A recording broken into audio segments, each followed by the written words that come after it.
Hey there, this is the Resistor Vic podcast. I'm here to get folks thinking about politics as something that's really about regular people like you and me, and to realize that together we can make a difference. I'm Vic Myers. Welcome to the Resistance.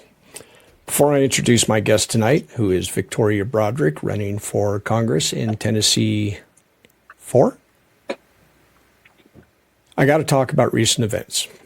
We're recording on Thursday, January 8th, 2026. Yesterday, a woman named Renee Good was murdered by an ICE officer. The world has seen the video. The government is blocking local authorities from fully investigating what happened. And they've gone into full Joseph Goebbels mode to call Renee Good a terrorist and claim that the man who took her life is a great patriot. At the same time, we're hearing senior figures in the Trump administration openly talk about taking Greenland as if international law and our allies and even the will of the American people are irrelevant. And layered on top of that is what we just did in Venezuela. So I started to make a Renee Good video last night for today, and I had to stop. Not because it doesn't matter. It certainly does.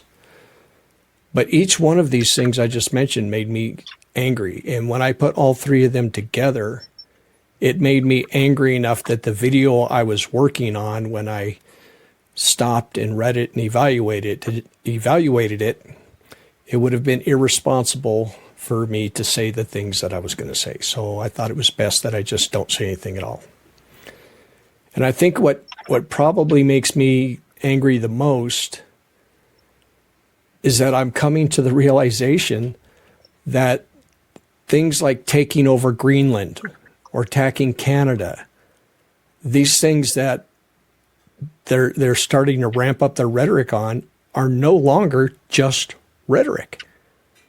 I can't lie to myself anymore and pretend that this is just a distraction from the Epstein files or from the constant corruption of this administration. I can't say that anymore. Because the people that are running our government right now, the people doing the day-to-day operations that are making the policy decisions, the ones who are going on TV to advance the administration's agenda, they actually want to do these things. And that scares the hell out of me. And what scares me even more is that our Congress, our elected representatives, are doing absolutely nothing. The Republicans are happy to go along with anything that Mein Fuhrer says. Whatever he says is golden with them. Yes, sir, whatever you say, sir. And the Democrats, they're happy to sit back and say, oh, golly, we're in the minority. We are so powerless. If only you would give us a majority, then we could change things. Well, I'm afraid that by the time the election rolls around, it might be too late. There's a lot that they can do that they're not doing.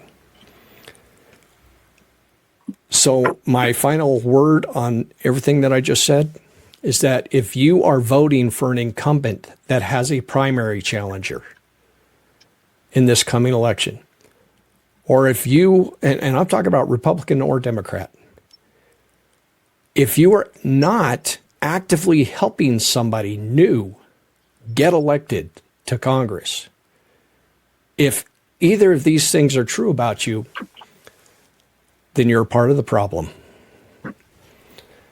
And with that, I will now introduce my guest, if I can get my screen to work, Victoria Broderick. Victoria, thank you for joining me again. Thanks for having me again. I'm good. I missed you. Now, it's been a minute.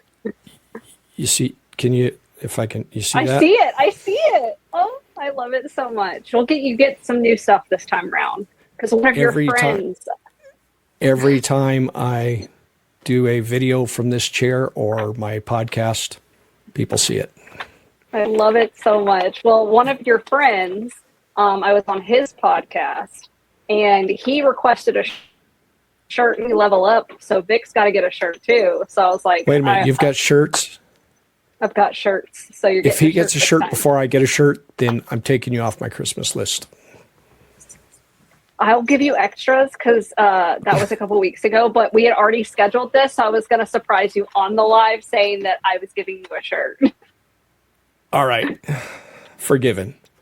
And over, let's see if I can. Happen. That one that you can't see because my stupid logo's in the way, that's Trish Calvarisi running against Lauren Boebert. This one is Blythe Potter. She's running for Secretary of State in Indiana against a legacy candidate. And for those of you who don't know what I'm talking about, legacy candidates are those ones who have name recognition because daddy was a congressman or daddy was a governor, and they get all of the media attention and all of the donors and all that stuff right up front without lifting a finger. And I think it kind of dilutes the quality of our representative government. So I'm going to get off of my soapbox now. I love a soapbox.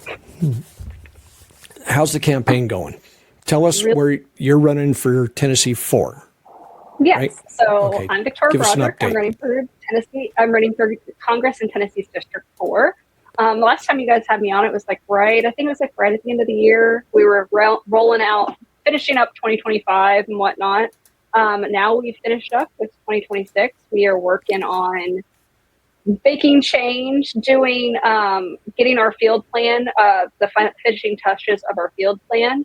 And yeah, I was revamping my campaign right at the end of 2025 because I've had some hard, tough conversations in that time frame and just being more comfortable in my race and what I'm running for here in Tennessee. And yeah, I'm ready to come out swinging and flip this seat because what we learned in 2024 is my policy works and people like what I have to say. And, I'm making moves in every way, shape, and form that I can. And we're gonna bring it home and move that needle even more across the state of Tennessee. Nice. I've got to ask, what kind of hard, tough conversations, or do you mind saying? Oh, yeah. I mean, it was like conversations with other creators, just like people who I respect, of trying to figure out where my policy would land, making sure that I had, I'm going it, staying fresh, learning new things and expanding my knowledge base and just making sure that I'm the right fit as a candidate. I always feel like I'm the right fit, but, I'm a second time candidate now. It's a lot to take on. It's a big thing, especially with everything going on in our country. And I just want to make sure that I'm putting every single effort that I can and into this campaign because people deserve better representation. Absolutely.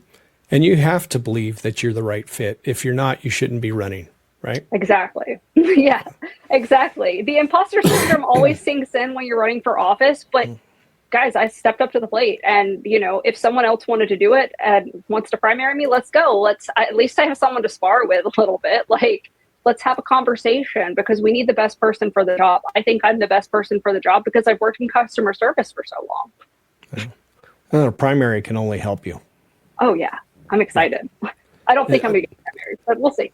Probably not, but the more people who are running, I just found out, I pointed out Trish a minute ago.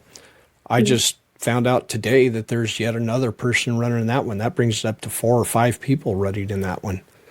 Yeah. So the more the merrier. Yeah. How's the fundraising going? Fundraising's a little slow right now, but that's the end of the year. We also had the special election here in Tennessee, which we made some massive moves in. I want to thank you so much for all your contributing to helping Afton, helping my friend out. I was canvassing like crazy through that time for her, doing lots of work. I'm also helping another candidate now for governor, but fundraising slowed down because it's the end of the year. It's an off election year, but now it is 2026. We're ready to get going.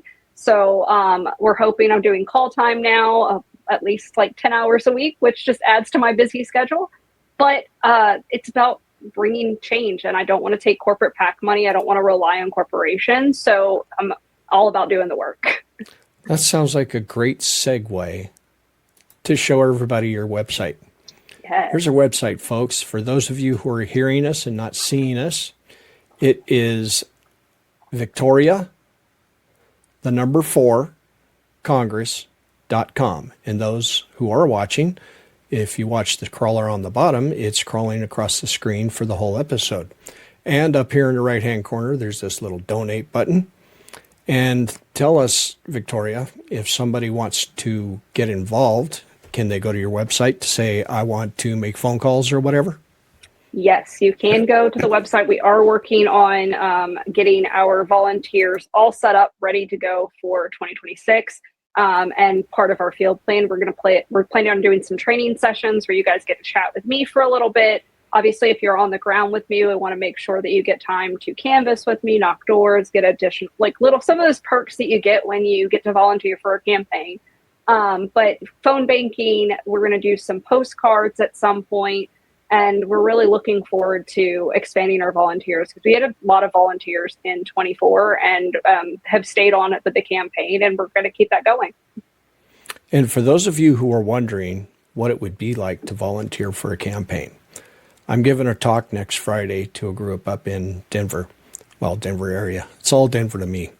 And one of the things I'm going to tell them is that the best part about being involved with the campaign, it isn't getting to meet the candidate that could be a congressperson. And that's pretty cool. The second best part is being able to tell your kids someday, I helped send Mrs. Smith to Washington. But the very top best part about being involved with the campaign, canvassing or making the phone calls, is the people you meet. You meet extraordinary people, both in the campaign and when you're doing the canvassing. So it is a very rewarding experience, and I encourage you all, if you're inclined to make a difference, if you don't want to be a part of the problem, this is one of the campaigns you can get involved with. Mm-hmm. Yeah, it's exciting. All those things, the people I get to meet. Someone asked me, what's the best part? The people. I get to meet so many people, and I've met some of the most talented people across the board in my district, out of my district, just from doing this, and I can't wait to represent Tennessee the way it deserves to be represented. I've got to ask you at least one question about Afton's campaign. Yes. Or not her campaign so much. I mean, I saw you all the time out there helping her run. I'm guessing that you guys have grown close. Mm-hmm. And when is she going to tell us that she's going to run again? Or is there anything you can say about that? I don't have any updates. I don't have any insider tips. I'm letting her enjoy her European, I guess she took a vacation afterwards, which I did after my first congressional race. I went and visited my family in England. So I don't have any updates on that, but she and I are talking about it, and I'm wholeheartedly on the Team Afton because I would love to go to DC with her and just, kick ass and take names. But at this point in time, I don't have any updates on that. And once I know, I'll slide into your DMs. Don't worry. Okay. I want to be the first person to send her a donation for her new campaign. Oh, so that's why I'm asking. Yeah, I'll let her know. And by the way, you remember when you and she and I were on together, and I made a comment about how the women in the Republican Party don't understand that if the Republicans get their way, if Project 2025 is fully realized, the women in the Republican Party are going to be sidelined. Do you remember me saying that? Mm-hmm. Did you see, was it Nancy Mace a week or two ago was complaining because the women in the GOP can't get any good committee assignments and they can't get any leverage on anything? You called it. I thought it was golden. We all knew what happened.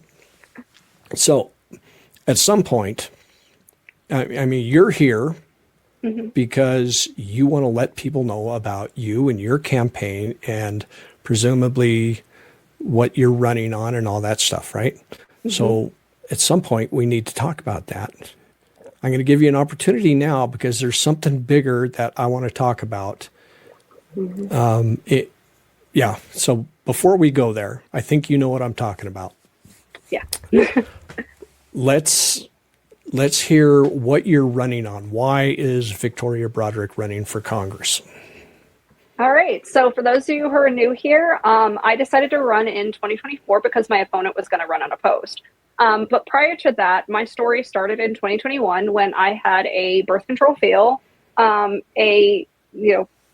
basically a pregnancy that was dangerous, and then miscarriage, which was sad. And then I found out that I was pregnant again and had some health things that I had to address in that pregnancy. I had a beautiful baby 9 months later, and while I was on maternity leave, Roe was overturned.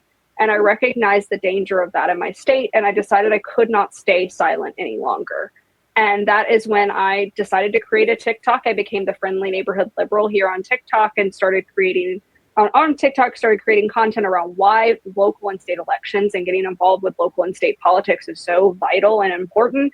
Doing some voter education about our elections in general. And then became county chair of one of at the time, 93 counties here in Tennessee. I represented the Democratic Party. And then fast forward to 2024, found out my opponent was going to run unopposed, decided to put my name on the ballot and start a congressional campaign. I ran my campaign in 5 months, raising over $120,000, and was able to grow the district while working full-time, having 2 tiny humans, 4 fur babies, and fostering with our local humane society. I also, in that time frame, picked up an executive committee member seat here on the Tennessee State Democratic Party. So I am doing a lot of things in order to bring this forward. And in 2026, I'm running on safety, affordability, freedom, and equity. So we're going to make it safe. That's what we want to do. You deserve a safe community, safety nets to protect you. You deserve affordability because the gas prices and grocery prices never did go down. We all knew they wouldn't, but that doesn't mean that doesn't still hurt. We deserve freedom for making sure that our rights are protected, human rights are protected, our voting rights are protected, and equity is, we need all boats to be able to rise with the tide. And right now, this is a bottom versus top fight, not a left versus right fight. So you said something that told me a lot. When you told me that you raised over $100,000 in 5 months. Mm-hmm. When I ran, I worked for 2 years, and that's about what I raised. About 150, I think, is what I raised. It's been a long time. I'm old. I don't remember exactly. But what that tells me is that when you're able to reach people, you're reaching people. They are finding quality in you. And that, I think that's very impressive, and I didn't want anybody to miss that. So good job. I can't wait to see what you do this time. I didn't think it was a big deal, but for people who want money out of politics, unfortunately, candidates still fall under they fall kind of out of that realm of being considered for that. So money actually buys you endorsements. It buys you FaceTime with people. They won't take you seriously until you raise a certain amount of money. And what I did in 24, considering that no one wanted me to continue working, nobody thought a mom with 2 kids working full time could make it work. And here we are. And that's garnished a lot of respect. It's gotten me in doors that probably wouldn't have opened for me anyways. And, the name recognition has come over the last year. In any previous election to this year, then all of the things that you talked about are things that would be very important to me. I want to know what are your top 3 issues. I want to know the issues that when you get elected, I can come back to you and hold you accountable for. You ran on ABC, and I want to know, what did you do to accomplish ABC? Not necessarily accomplish them. I mean, I need to know that you did your best to try ABC. That's previous campaigns in a previous era. But now, as I talked about in my opening, we're in an existential crisis. We are looking at a administration that is doing everything it can to burn bridges with our allies, to take away rights of American people, They are openly allowing their administration to take the lives of American citizens and then defending it. So my personal viewpoint has changed. It's like right now, I don't care what you're running on, whether you're running to represent me or somebody else. That is taken a second shelf. My biggest issue personally is healthcare. But right now, if I had somebody who didn't support Medicare for all or national health care, but they were believable in that they were ready to take on this administration and the things that they're doing, that's most important. Mm-hmm. So tell me, convince me, Victoria, that you are not going to be like these gutless, spineless establishment, we're in the minority and can't do anything Democrats. Yeah. I mean, I'm a fighter. At the end of the day, I've pushed back a lot. And what you're actually, this is a great representation of what you're seeing now with the Tennessee Democratic Party. We posted, or the Tennessee Democratic Party, us included, posted something that has made people very angry, specifically about what happened yesterday. And I think it's very much something that we need to say, because we need to be stepping up and pushing back against these bullies. Bullies only respond to strength, and fascists only respond to strength. And I think that the thing that we need right now in DC is people who don't take corporate money, people who aren't corporate interest politicians, who aren't sit there to, just take a paycheck and say that they're trying their best. We had shared a video earlier, and that got me thinking of how we could push back. And Gloria Johnson talks about this here in Tennessee. Tennessee is a supermajority. We have a red governorship. The state legislature you're talking about. State legislator is a supermajority. We have a very small Democratic representation.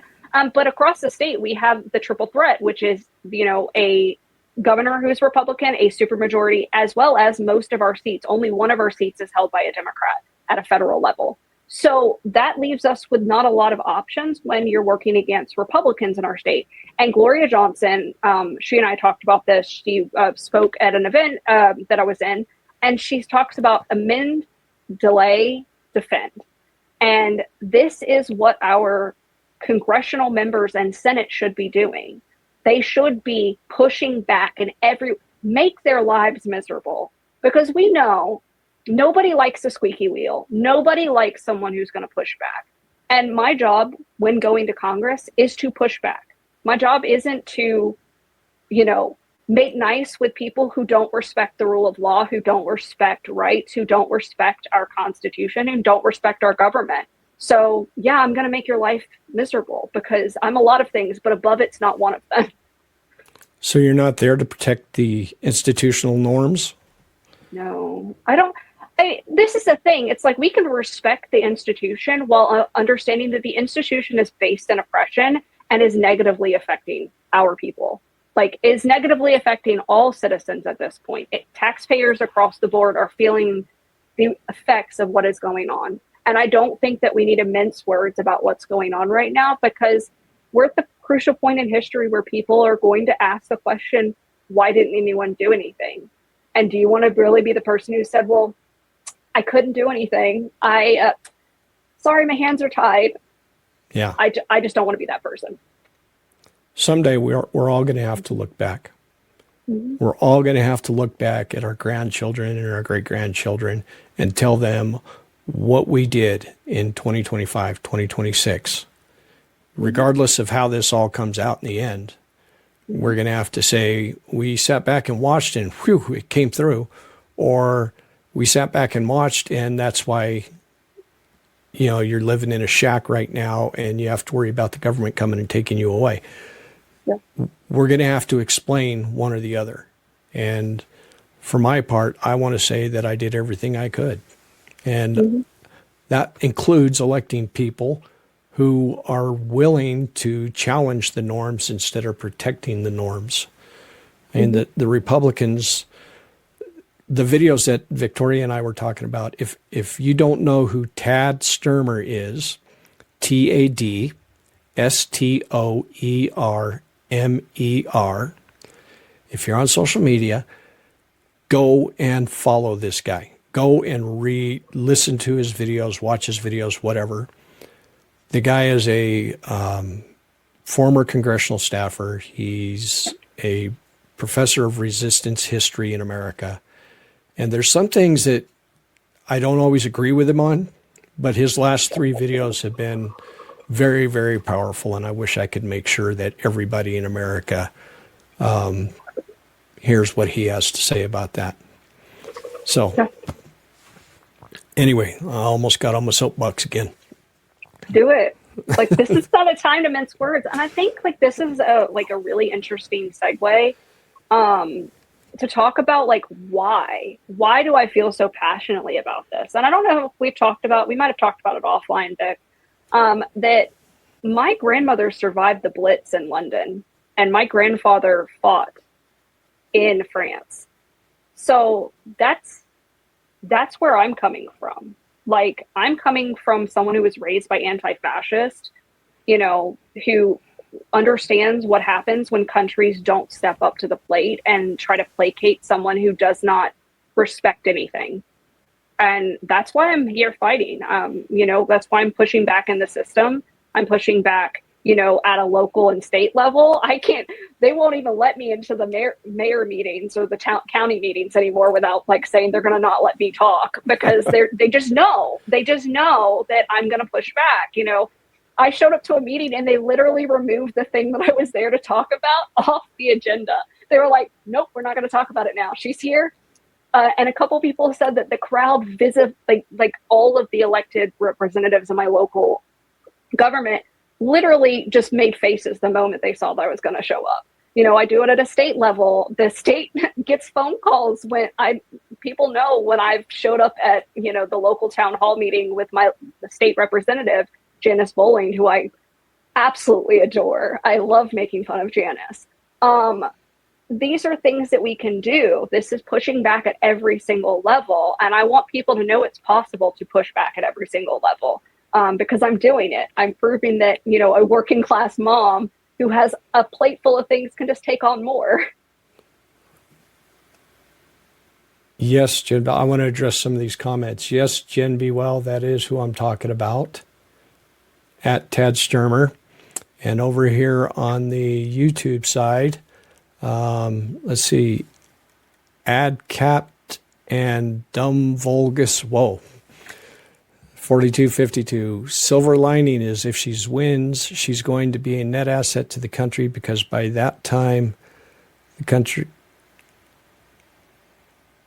will be too broke for anyone to exploit. So she'll side with the people, hopefully. Oh yeah, I'm definitely side. I've been talking about how the captain of the ship, which Vic, this is a cute little. I want to answer this question.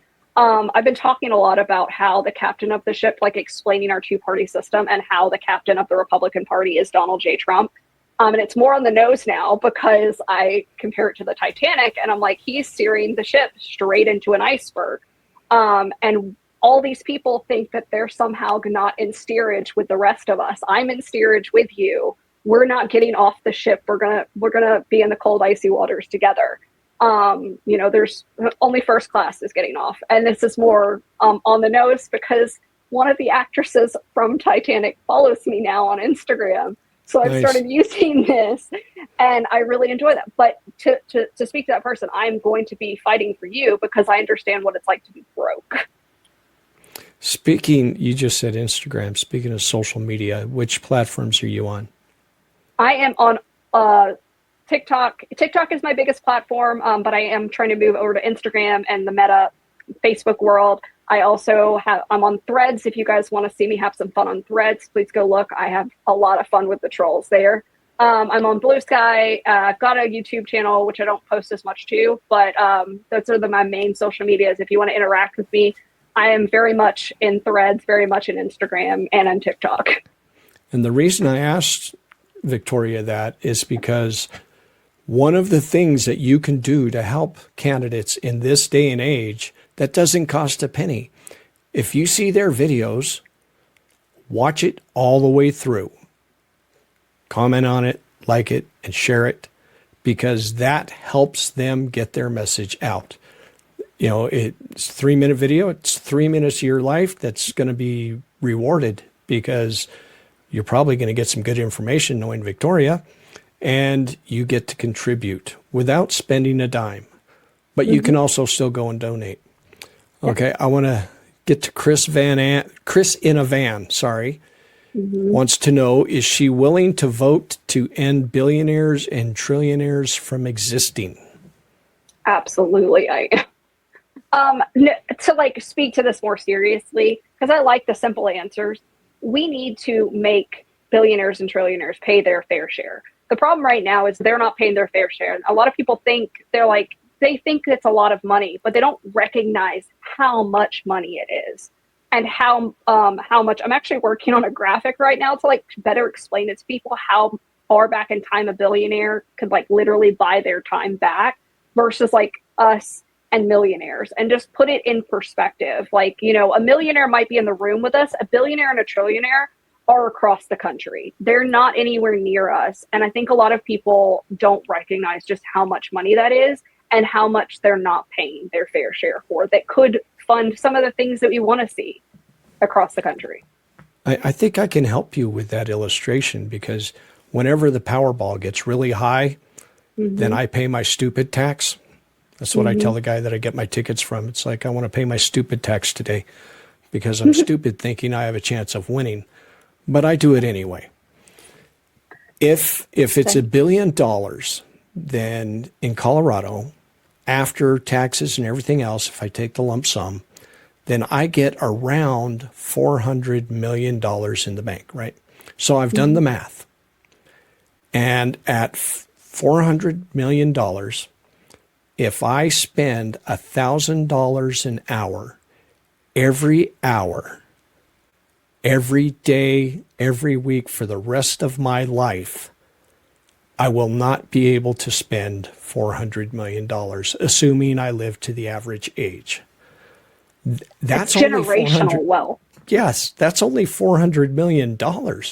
So how is it moral for somebody to have $1 billion? It's not when there's people starving in our streets. It's there was the math. If every church in the United States adopted one homeless person, there wouldn't be, or houseless person, there wouldn't be any more. There wouldn't be enough. Adopted one. If I go bankrupt and I lose my home and I'm living under a bridge, I'm a homeless person. Yeah. I don't. But, I think that's part of the problem is we get afraid to just say what it is. Yeah. And I mean, these are those math that you can put out there where you're like, this is the comparison. I've started explaining progressivism because you and I had a conversation about being progressive, and sometimes I lean away from that because people get really, really worked up about it. So I've started posing the question, do you like weekends? That's progressivism. Do you like 8-hour workdays? That's progressivism.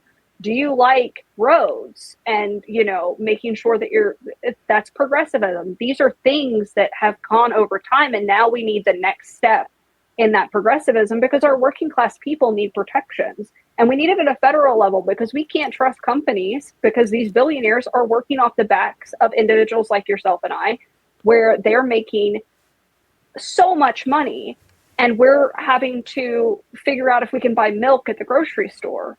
And, I always go back to the old adage, milk and bread cost the same for a millionaire and a poor person, cost the same. Only one of them has to think about it. And if you have to think about what you put on your grocery list, you're not at the top end. So this is a bottom up fight. There you go. And thank you, Lil BTH. Says, I'm not going to be homeless because they got a room for me. I appreciate that. Yeah. Let's put that website back up there again. Yeah. This is her website for those of you who weren't with us earlier. Got the donate button up there. Scrolling across the bottom down here, it's Victoria for Tennessee, TENNESSEE.com. Go and help her out. Go and sign up to help her campaign. Because if you're not helping to elect new people, you're part of the problem. And if you donate to my campaign, as Vic can attest, you get a handwritten thank you note. Right. How do I do this? Right there. Right there. I got a postcard, a pin, and now I'm going to get a shirt, I hear. You are. You're getting a t-shirt. I'll be wearing that in some of my videos. I love it. I love it. I know. I know I was just sitting there thinking, I was like, Vic needs a t-shirt too. Yeah. I just need to know what size you will, but I'll ask you offline because I'll be nice. No, that's okay. I'm a big guy. Extra large. Extra large. Got you. Hey, I'm 6 foot. I'm 6 foot, 210 pounds. So 6 foot. So you're like a foot taller than me almost. Yeah, I'm sorry. No, I shouldn't. When I was watching some of Afton's campaign videos and I saw you guys together, I was like, holy cow. It's a good thing she's wearing such high heels. She's tiny. Yeah, we're both tiny. We're both like the same size. I was recently in DC for the Remove the Regime and the Remember Your Oath. And I just said something that I say in my daily life. And some of the creators like, please put that on my t-shirt. And I'm fun sized and feral. I was like, what's not to love? I'm fun sized and feral. So I think that I'm going to put that on a t-shirt because people love it. You should. Okay, something else that you say, and before I get there, is there anything we haven't talked about that you definitely want to make sure you mentioned? I don't know. No, at the moment, I can't think of anything. All right. Well, my wife sent me something on Facebook the other day, and I immediately thought of you because of how you end all of your videos. What do you say at the end of all your videos? Stay hydrated and vote blue. When I saw this meme, I thought, I wonder if this is why she says stay hydrated. So I'm going to put this on the screen and I'm going to read it for those who can't see the YouTube screen. And then I want to know if this is why you say that. Are you ready? Yeah, go ahead. Okay. Drinking a large amount of water every day helps you avoid other people's drama because you're too busy peeing. Stay hydrated.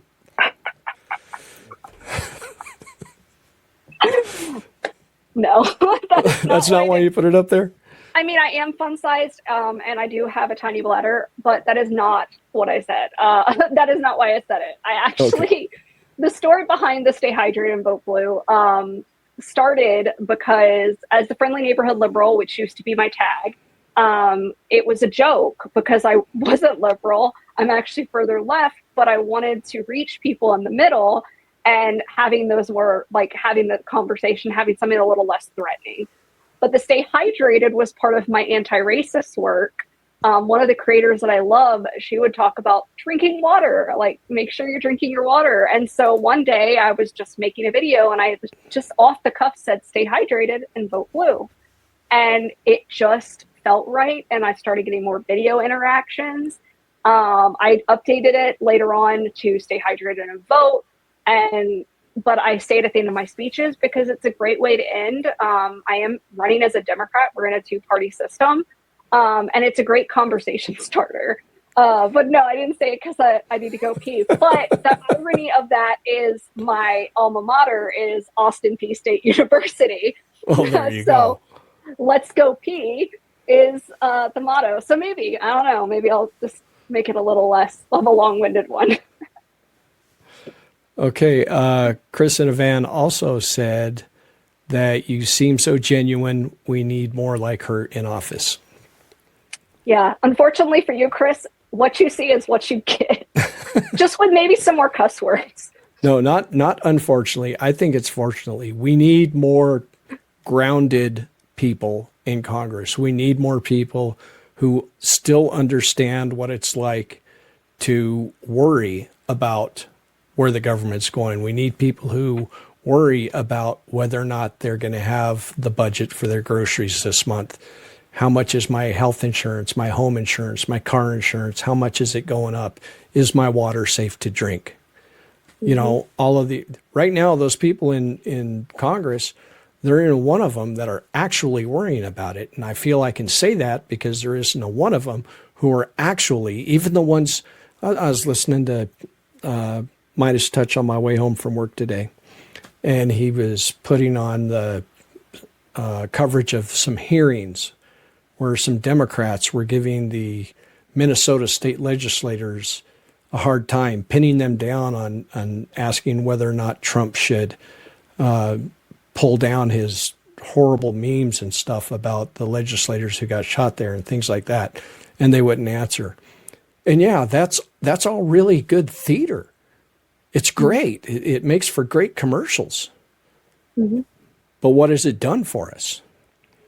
The Congress is going to work 14 days in the month of January, 14 whole days. And at the end of this month, we're probably going to have another shutdown. And what are these guys doing?